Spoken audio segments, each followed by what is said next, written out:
I sat down and put a few notes together, but obviously my computer was talking to Laurie's computer, and he's said probably 60% of what I was going to say.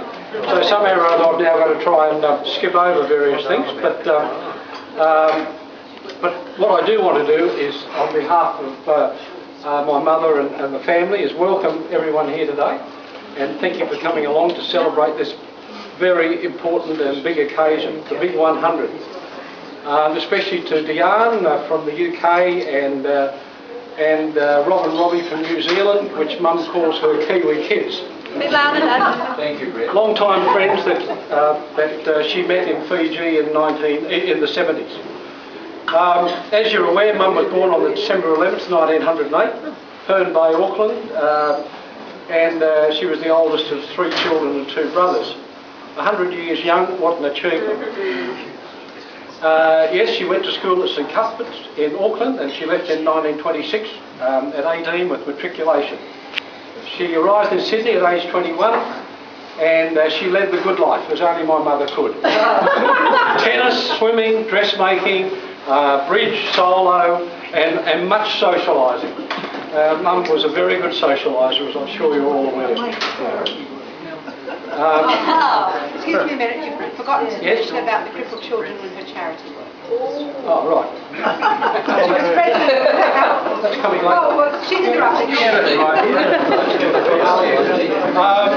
She went back to New Zealand for 2 years and got engaged to Bill, which Laurie mentioned, and returned in Sydney in 1931 and decided to get the job in the beauty industry, where she worked for Paul Duval, which Laurie went into quite detail about, Elizabeth Arden, then DJs, as a beauty consultant, but had difficulty keeping communication with Bill, as there were no Air New Zealand, Qantas or Virgin Blue flights in those days.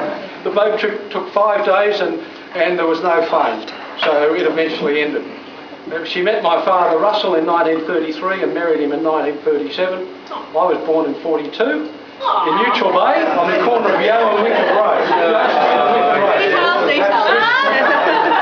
Which I'm sure you all know.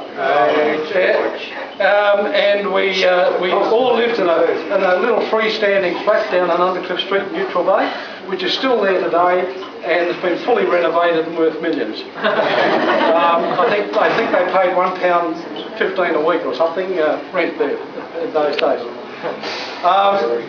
She then started her own beautician business and visiting clients in their home and giving them her famous facials. 10 shillings a treatment. She built up a large and very loyal clientele, and many of them became lifelong friends. We all moved to a nice 2-storey home in Hardy Street, Neutral Bay, which a number of people here would know.